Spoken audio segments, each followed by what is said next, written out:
الرحمن الرحیم سورۃ الحج مدنیہ۔ سورۃ الحج یہ مدنی سورت ہے۔ وہی 78 آیہ، اس کے اندر 78 آیات اور 10 رکوع ہیں۔ مدنی صورتیں جتنی بھی ہیں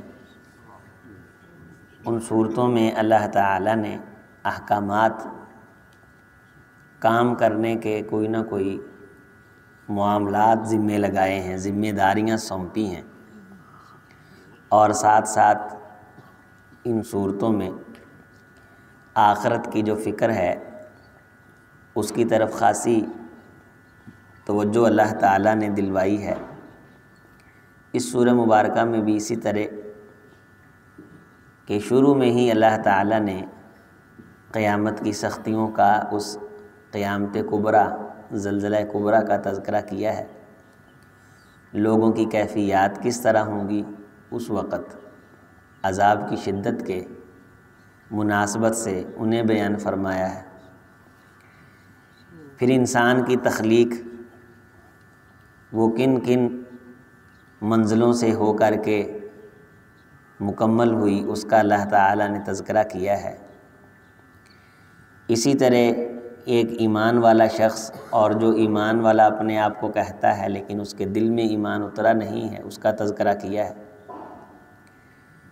پھر اللہ تعالیٰ نے نیک بندے، ان کی صفات اور ان کی نشانیاں بیان فرمائی ہیں۔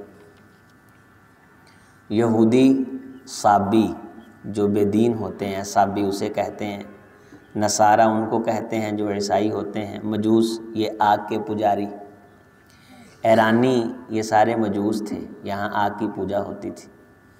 اور وہ لوگ جو مشرک ہیں ان کا تذکرہ ہے، جو سورج کو پوجنے والے، درختوں کو، شجروں کو، جانوروں کو پوجنے والے، یہ اللہ تعالیٰ نے اتنی دیر پہلے بیان فرمایا ہے۔ اس طرح کے لوگ ہیں جو جانور کی پوجا کرتے ہیں۔ جو کنفیوشزم ہے نا، یہ جو چینی مذہب ہے، اس کے اندر یہ ان کا عقیدہ ہے کہ جو بھی جانور ہو روئے زمین پہ، وہ جب نیا بچہ دیتا ہے وہ ان کا بھگوان ہوتا ہے، اس کو یہ سجدہ کرتے ہیں۔ سانپ ہو، بچھو ہو، چھپکلی ہو، مچھلی ہو، کوئی ہو جانور، حلال حرام کھانے سب ہیں، اور جو بھی جانور، جو بھی پرندہ بچہ دے گا، پہلا بچہ جو ہوگا، ان کے ہاں وہ ایک معبود کی حیثیت رکھتا ہے۔ یہ جو کوریا کے لوگ ہیں وہ بھی اسی طرح کرتے ہیں۔ تو اس میں اللہ تعالیٰ نے صورت میں ان لوگوں کا تذکرہ بھی کیا ہے جو کسی درخت کو پوجیں گے، جو کسی ستارے کو پوجیں گے۔ یہ ستاروں کے جو حال معلوم کرتے ہیں، یہ پوجا کرتے ہیں گویا کہ یہ فلاں ستارہ آپ کی قسمت کے بارے فلاں کہتا ہے، فلاں ستارہ آپ کی قسمت کے بارے کیا کہتا ہے۔ رسول اللہ صلی اللہ علیہ وسلم نے اس کے بارے بھی صراحتاً فرمایا کہ کچھ لوگ ستاروں پہ ایمان رکھیں گے، اللہ کا انکار کر دیں گے، اور کچھ لوگ ستاروں کا انکار کریں گے، اللہ پہ ایمان رکھیں گے۔ تو ستاروں کا انکار کرنے کا والا کون ہے؟ جو اس جنجل میں پڑتا ہی نہیں، قسمت کا حال معلوم کرواتے ہیں پامسٹوں سے۔ اور اب تو ٹیلی ویژنوں پہ بڑے بڑے عقل مندوں کے ساتھ ایسے پامسٹ بٹھائے ہوتے ہیں جو ستاروں کے حال معلوم، اور مسلمانوں کی اخبارات کے ہر صفحے پہ یہ ہوتا ہے کہ یہ آپ فلاں ستارہ ہے، دن 12 ہوگا، فلاں ہوگا، یہ کیفیات بیان کی ہوتی۔ یہ صراحتاً شرک ہے، اور یہ کبیرہ گناہ ہے، جرم ہے، اور یہ ایسے گناہ ہیں کہ جو قیامت کے دن ناقابل معافی ہیں۔ عام انسان ایسے پڑھتے پڑھتے اس صفحے کو بھی پڑھ لیتا ہے اور ذہن کے اندر ایک تصور لے آتا ہے کہ نالے کہہ دیتا ہے کہ آئندہ دن پا رہا ہے، یہ دن جو ہے وہ منحوس ہے۔ اللہ تعالیٰ نے اس کی صراحتاً یہاں نفی فرمائی ہے اور اسے شرک قرار دیا ہے۔ والذین اشرکوا کہا ہے کہ یہ شرک ہے، اور پھر فرمایا کہ یہ سارے، اس آیت طیبہ میں سورہ مبارکہ میں اللہ نے اعلان کیا ہے کہ کثیر حق علیہ العذاب، یہاں ہی آیا ہے کہ یہ سارے کثرت کے ساتھ عذاب کے حق رکھتے ہیں، عذاب کا حق رکھتے ہیں یہ سارے کے سارے۔ یہ ستاروں میں عزتیں ڈھونڈتے ہیں، کہ فلاں ستارہ جو ہے اس میں عزت ہے، وَمَن يُهِنِ اللَّهُ فَمَا لَهُ مِن مُكْرِمٍ، جسے اللہ ذلیل کر دے وہ عزت کہاں سے لا سکتا ہے، اور جسے اللہ عزت دے دے اسے کوئی رسوا نہیں کر سکتا۔ پھر آگے انہی لوگوں کو جہنم میں کس انداز سے پھینکا جائے گا، اور یہ کس پریشانی کے عالم میں بار بار نکلنے کی کوشش کریں گے اور پھر دھکیلے جائیں گے وہاں، اس کا تذکرہ کیا ہے۔ پھر عقیدہ توحید، جنت کے انعامات، وہاں کے لباس ریشم و حریر، ان کا تذکرہ کیا ہے۔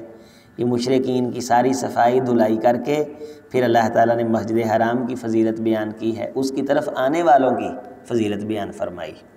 پھر فرمایا ہے کہ ابراہیم علیہ السلام کو کہ یہاں اللہ تشرک بھی شیئا، کہ اے ابراہیم یہ میرا گھر ہے، اسے صاف کرنا ہے، تو ایک کام یہ کرنا ہے کہ یہاں شرک نہ ہونے پائے، یہ اللہ تعالیٰ نے پابند کر دیا۔ لیکن وہاں بالآخر ایک وقت آ گیا کہ لوگوں نے بت رکھ دیے بیت اللہ الحرام میں، اور اب بھی ایک طبقے کو بڑی تکلیف ہے کہ یہاں شرک کیوں نہیں ہوتا، یہاں وہ مناجات جو غیروں سے کی جاتی تھی وہ کیوں نہیں ہوتی، اس طرح کا کام کیوں نہیں ہو رہا، بہت تکلیف ہے ایک طبقے کو۔ آپ کبھی گوگل پہ جائیں یا فیس بک پہ ایک پیج ہے النشر الفضائیہ، یہ روزانہ کی بنیاد پہ جس طرح حرم لائیو چلتا ہے نا، اس طرح عراق لائیو دکھاتے ہیں روزانہ 24 گھنٹے۔ اس لائیو چینل میں وہ حضرت علی رضی اللہ تعالی عنہ کا مزار دکھاتے ہیں، میں اسے عام روٹین میں دیکھتا رہتا ہوں۔ وہاں ماتم ہوتا ہے، ہمارے لوگ بات سمجھتے ہیں کہ یہ صرف پاکستان میں ہے، ایران میں نہیں ہے، روزانہ ہوتا ہے۔ ابھی بھی اگر میں آپ کے سامنے رکھوں نا اچانک کھول کے، یعنی بغیر کسی پروگرام کے، ابھی فوراً وہ وہاں ماتم ہو رہا ہوگا۔ اور کبھی میں نے اس چینل پہ، آپ نے دیکھا نا حرم جب لگا ہوتا ہے مدینے میں حدیثیں لگی ہوتی ہیں رسول اللہ صلی اللہ علیہ وسلم کی، آواز آ رہی ہوتی، اور جب مکے میں آپ جاتے ہیں تو دعائیں لگی ہوتی۔ واللہ العظیم اتنے بڑے بڑے جملے وہ اللہ کی شان میں کہتا ہے، پیچھے سے آواز آ رہی ہوتی ہے، اللہم انا عبیدک وانت الحق ووعدک حق، یا اللہ یا خیر الخالقین یا ذا الجلال والاکرام، آواز آ رہی ہوتی پیچھے سے۔ اس آواز میں وہ کیا کر رہا ہوتا ہے؟ اللہ کی شان بیان کر رہا ہوتا ہے، ایک ایک جملہ عقیدہ توحید سے بھرا ہوتا ہے۔ اور یہ جو چینل وہاں سے لائیو چلتا ہے، ایک دن بھی اللہ کی تعریف ہوتی نہیں سنی، ایک دن بھی۔ تو یہ اس چینل پہ چلے جائیں، وہاں سے آپ کو نیچے سے کمنٹ ملیں گے، اللہ ہمیں بھی بیت اللہ کا حج عطا کر دے، اللہ ہمیں بھی عمرہ نصیب فرما دے، اللہم بارک فی بیتی، اللہ اپنے گھر کو برکت دے دے، اللہ اس کو آباد رکھ دے۔ آپ بھی نیچے سے کلک کر دیتے ہیں، لائک کر دیتے ہیں۔ وہاں آپ جاتے ہیں، سلام یا علی، سلام یا ابا عبداللہ، وانشر حالنا، میرے حالات اے علی درست کر دو، اے ابا عبداللہ۔ اسی طرح برابر کا چینل، اور عام شخص بالکل فرق محسوس نہیں کر سکتا، اسی طرح چھتریاں ہیں، اسی طرح لائٹنگ ہے۔ کسی گاؤں سے کوئی شخص لے جا کے وہاں چھوڑ دیں، 2 مہینوں کے بعد بھی واپس لے آئیں، اسے پتہ نہیں چلے گا کہ میں مدینے سے ہو کے آیا ہوں یا کربلا سے ہو کے آیا۔ پورا برابر کا ایک کھڑا کر دیا نظریہ، پورا روحانی پیاس بجھانے کے لیے ایسے مرکز ہونا ضروری ہیں، انہوں نے بنا دیا۔ بندے کا جی کرتا ہے کہ کہیں جا کے راتیں رہے، قیام کرے، اس کے لیے اللہ کے رسول مدینہ چھوڑ کے مکہ آتے تھے، انہوں نے اس کو وہ درجہ دے دیا۔ یہ پورا ایک برابر شرک۔ نبی صلی اللہ علیہ وسلم اللہ سے دعا مانگ کے گئے تھے، اور 2 حدیثیں ہیں۔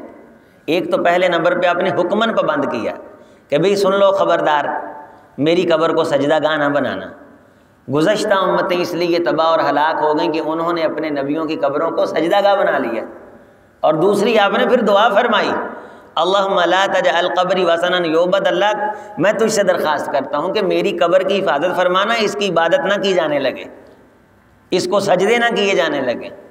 اور وہاں آپ دیکھ لیں لائیو روزانہ کی بنیاد بالکل صراحتاً آپ کو سجدے ہوتے نظر آئیں گے، آپ کو جھکاؤ ہوتے ہوئے نظر آئیں گے۔ تو یہ وہ شرک ہے جس سے پاک رکھنے کا اس سورہ مبارکہ میں اللہ تعالیٰ نے حضرت ابراہیم علیہ السلام کو حکم دیا، پابند کیا۔ اور پھر اس کے بعد وہ جو جانور ہیں، جو چوپائے ہیں، وہ کس کے نام کے ذبح ہونے ہیں؟ اللہ کے نام پہ۔ آپ ہمارے کچھ جاننے والے وہاں سے ہو کے آتے ہیں کربلا سے، تو آپ ان سے پوچھ لیں، اگر آپ کے جاننے والا کو وہاں سے ہو کے آئے، کئی لوگ آپ کو مل جائیں گے، کسی شخص کے کان میں کبھی یہ آواز پڑی ہو کہ اللہ کے نام کا کھا لو؟ بالکل نہیں پڑتی۔ حسینی لنگر، حسین کے نام کا کھا لو۔ ہم حسین کے نام کا دیتے ہیں، اور پھر جس طرح ہم یہاں آ کے اللہ کی تعریفیں کرتے ہیں نا، یار کیا زمزم ہے، بیت اللہ دیاں کی باران ہے، کی دل مطمئن ہوتا ہے، یار مزہ آ گیا، یار شرائم کیا کمال قرآن پڑھتا ہے، مویکلی اخیر کر دیتا ہے، سدیس تاں بلے بلے، اذان ہوندی ہے یا دعاواں ہوندی، طواف کیتا ہے، صحیح کیتی، حجر اسود چومیا، اسی ہوں تذکرے کر دیں اللہ دے، وہ واپس آ کے ان کی محفلوں میں تذکرے کیا ہوتے ہیں؟ واہ مولا دے نام دا لنگر، آئے ہائے ہائے، اینا لنگر ہے مولا دے نام دا، اینا لنگر ہے کہ لینا لگیاں نے کئی سالاں نہیں بکنگ ہوئی ہے مولا حسین دا لنگر، نظر مولا نیاز حسین، پورا ایک نظریہ برابر، نیک شخصیت کو اللہ کے برابر کھڑا کر دیا گیا۔ اور اسی طرح اسلام سے پہلے نظریہ تھا کہ جن لوگوں کو وہ اللہ کے برابر کھڑا کرتے تھے وہ نیک لوگ ہی تھے۔ یہ لات جو ہے، اس کا نام کیوں لات تھا؟ لتا یا لتو سے، کہ یہ حاجیوں کو ستو گھول کے پلایا کرتا تھا، مہمان نواز تھا، اللہ کے دربار کا آنے والوں کی مہمان نوازی کیا کرتا تھا کہ ان کو ستو پلاتا تھا۔ تو اللہ تعالیٰ نے فرمایا کہ نہیں بھئی یہ نہیں چلے گا۔ پھر فرمایا کہ یہ گندگیاں، یہ غلاظتیں تم نے باہر نکال پھینکنی ہیں، اللہ کے نام کا غریبوں کو کھلانا ہے، اللہ کے نام کا لنگر چلے گا، اللہ کے نام کی روزی روٹی چلے گی، اللہ کے نام کی نظر و نیاز چلے گی، اطعم البائس الفقیر۔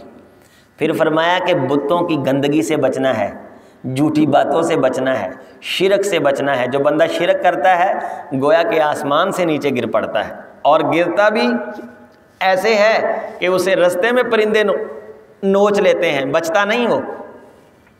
اس گھر کی عظمت یہ ہے کہ یہاں شرک نہیں ہونے دینا، یہ امت مسلمہ کی ذمہ داری ہے کہ یہاں شرک نہیں ہونے دینا، یہاں ایک اللہ وحدہ لا شریک کی پوجا ہوگی، اسی کا تذکرہ ہوگا۔ پھر اللہ نے اپنے ذکر کی طرف توجہ دلائی ہے، خاص طور پہ حج کے احکامات دیے ہیں، قربانیوں کا تذکرہ کیا ہے، اور پھر اللہ تعالیٰ نے مسجد حرام، عام مسجدوں کی عظمت فضیلت کا تذکرہ، اور اسی طرح پھر گزشتہ قوم میں انہوں نے شرک جب کیے، اندھی بن گئیں، ان کو جب اللہ نے تباہ کیا، برباد کیا، ان کی جو تمنائیں تھیں، امیدیں تھیں، امنگیں تھیں، وہ غلط ہو گئیں، اس بنیاد پہ وہ نقصان اٹھا بیٹھے، ان کا تذکرہ ہے، حق والوں کا تذکرہ ہے، حق والوں کی شان بیان ہوئی ہے۔ پھر اللہ نے عقیدہ توحید کے دلائل دیے ہیں، آسمان کتنا بڑا، ساری ان چیزوں کی طرف توجہ دلائی ہے۔ پھر قرآن مجید کی آیات کی تلاوت غور سے کرنے کی فضیلت بیان فرمائی ہے، مشرکوں کی اچھی تسلی کرائی ہے۔ اس صورت کے آخر میں وہ آپ آیت آخر کثرت سے سنتے رہتے ہیں کہ ایک مکھی وہ تمہارے دسترخوان سے کھانا لے جائے تو اس سے تم چھڑا کر کے دکھاؤ، وہ اسی صورت میں مثال ہے۔ سورہ حج میں تذکرہ حج کا ہو رہا ہے، اور زیادہ مذمت کس چیز کی ہو رہی ہے؟ شرک کی۔ تو گویا کہ حج وہ عبادت ہے جو انسان کو یہ بتاتی ہے کہ اللہ وحدہ لا شریک مشکل کشا، یا ایھا الناس ضرب مثل فاستمعوا لہ، اے لوگوں میں ایک مثال بیان کر رہا ہوں، اسے کان لگا کے سنو۔ بے شک وہ لوگ جو اللہ کو چھوڑ کے کسی اور کو اللہ کے شریک اور برابر ٹھہراتے ہیں، لن یخلقوا ذبابا، انہوں نے تو مکھی بھی پیدا نہیں کی، اور نہ یہ کر سکتے ہیں اگر یہ سارے جمع ہو جائیں۔ وَيَسْلُبْهُمُ الذُّبَابُ شَيْئًا، ان کے سامنے دسترخوان لگا ہو اور وہاں سے مکھی آ کے تھوڑا سا لے جائے، لا يَسْتَنْقِذُوهُ مِنْهُ، یہ اسے واپس نہیں لے سکتے۔ اب اس پہ ریسرچیں شروع کروائیں مشرکوں نے باقاعدہ پیسہ لگا کے کہ یہ کیسے ہو سکتا ہے کہ مکھی لے کے جائے تو ہم لے نہ سکیں۔ منہ میں جو چیز ہو پکڑی جا سکتی ہے نا، جو مچھر ہے اسے آپ چیز چھڑا سکتے ہیں، کیڑی اس کے منہ میں چیز ہو آپ چھڑا نہیں لیتے، کیڑی مکھی سے چھوٹی ہے کہ نہیں؟ چھوٹی ہے نا۔ تو اس پہ تحقیقیں شروع ہو گئی، ریسرچیں شروع ہو گئی کہ یہ اللہ تعالیٰ نے مثال دی ہے۔ تو یہ تحقیق بھی کئی لوگوں کے ایمان کا باعث بنی۔ مکھی سک کرتی ہے، مکھی کھاتی نہیں ہے، کھانا منہ میں نہیں لے کے جاتی۔ مکھی جب کسی کھانے پہ بیٹھتی ہے تو اس کا جسم اسے سک کرتا ہے، یہ چوستی ہے، اس کا جسم سک کرتا ہے، جس جگہ پہ یہ بیٹھتی ہے وہاں سے یہ سک کرتی۔ شہد کی مکھی کے کبھی منہ میں آپ کبھی یہ نہیں دیکھیں گے کہ وہ کچھ چیز اٹھا کے لے کے آ رہی ہے، وہ جس جگہ بیٹھی ہے اس جگہ بیٹھی بیٹھی وہ سک کرتی رہتی ہے، اور اندر اللہ تعالیٰ نے اس کے کارخانے لگائے ہیں، وہ کارخانے پھر پورا شہد بناتے رہتے ہیں۔ تو جو چیز سک ہو جائے وہ یہ چھڑا ہی نہیں سکتے، جتنی مرضی تحقیق ہو جائے، دور جتنا مرضی جدید آ جائے، اور معدے کے اندر پڑی ہوئی چھوٹے سے ذرے کے اندر پھنسی ہوئی ایک بالکل نامعلوم سی پتھری، اس کو دیکھ کر کے یہ نکالنے میں شعائیں لگا کے کامیاب ہو جائیں، یہ اس سے بھی بڑی ترقی حاصل کر لیں جو اللہ نے قرآن مجید میں مثال بیان کی ہے، اس کا توڑ ان کے ہاتھوں میں نہیں۔ جو چیز چوس لی جائے اس کو یہ لے ہی نہیں سکتے، اس اصل حالت میں اس سے واپس لے ہی نہیں سکتے۔ ان کی بے بسی کا تذکرہ کیا، وہ خالق کائنات ہے، وہ علام الغیوب ہے۔ پھر اللہ تعالیٰ نے مشرکوں کو خاص طور پہ کہا ہے کہ انہیں معلوم ہی نہیں اللہ کی قدر کیا ہے۔ اللہ تعالیٰ نے پھر ہمارا نام مسلمان رکھا ہے، اس کا تذکرہ کیا ہے، ہمیں ابراہیمی کہا ہے، نماز کی پابندی کا کہا ہے، اور یہ کہا ہے ہوا مولاکم، وہ اللہ تمہارا مولا ہے جس کے ساتھ تم نے کسی کو شریک نہیں ٹھہرانا۔ یہ کتنی زبردست آیت ہے، غور فرمائیں اس آیت طیبہ پہ۔ فنعم المولا، لوگو یہ کتنا خوبصورت مولا ہے۔ تو یہاں مولا کس کو کہا گیا ہے؟ اللہ کو۔ فنعم المولا، کیا بات ہے، نعمہ، کیا بات ہے، کیا پیارا رب ہے، کیا پیارا مولا ہے اللہ۔ ونعم النصیر، اور کتنا اچھا مددگار ہے اللہ، کتنا خوبصورت ہے اللہ، کتنا اعلیٰ ہے اللہ، کتنا بے مثال ہے اللہ، کتنا کمال ہے اللہ، کتنا مہربان ہے۔ نعم المولا، کتنا ہی اچھا والی ہے، کتنا ہی اچھا مدد کرنے والا ہے۔ اس کے ہوتے ہوئے فَأَنَّىٰ تُؤْفَكُونَ، ارد گرد بھٹکنے کی ضرورت کیا ہے؟ اللہ تعالیٰ قرآن مجید سمجھنے کی توفیق دے، ذریت آدم کو شرک سے بچائے اور بدعات و خرافات سے محفوظ رکھے۔ ابھی یہ محرم گیا ہے، کل ان کا اربعین تھا تشیع کا، 40واں مناتے ہیں حضرت حسین رضی اللہ تعالیٰ، 40واں تھا ان کا۔ اس پہ 3-4 دن ان کے پروگرامز تھے۔ جو بے دینی کی باتیں ہیں کرتے ہیں، کوئی پوچھنے والا نہیں کہ یار یہ کوئی دین ہے، آیا کتوں ہے، نہیں کوئی پوچھنے والا نہیں۔ ابھی یہ سفر ہے، انہوں ادھے کے سمجھتے ہیں منحوس ہے، ادھے کے سمجھتے ہیں ٹھیک ہے، 40واں لنگھیا ہے جے، اگوں محرم شروع اگر ربیع الاول شروع ہونے لگا نا، تسی دیکھیا جے یکم ربیع الاول تو فجر تو پہلوں صلاتاں شروع ہو جانیاں، وہ دوجا بیتی ٹولا وہ ہن پورا مہینہ عید مناؤਣ ਲਈ وہ آ جائے گا۔ اینیاں کا خرافات نے، عام بندہ بیچارہ جڑا نا وہ کدھر جاوے؟ بہت زیادہ ضرورت ہے، میری تہاڈی ذمہ داری ہے لوگاں نوں ہدایت دی دعوت دین دی اس دور دے وچ۔ اپنے عزیز و اقرباں نوں، رشتہ داراں نوں، خاص طور تے بچے بچیاں دے رشتے کرن لگے ضرور دیکھو، چلو ہور نہیں تے آپ دی نسل دے ذریعے تو کوئی چنگا بندہ آگے آوے نا۔ بچہ جے تے وہ بچی اہل حدیث دیکھو، اچھے عقیدے والی، جے بچی ہے تے بچہ اگوں اہل حدیث کر دیکھو۔ چلو جی اگلی نسل ہے وہ تو آدھے تھی بنیاد رکھو نا کہ وہ بد عقیدہ نہ ہوئے۔ اللہ تعالی ہمیں قرآن و سنت کے احکام پہ عمل کی توفیق دے۔ والسلام ورحمۃ اللہ وبرکاتہ۔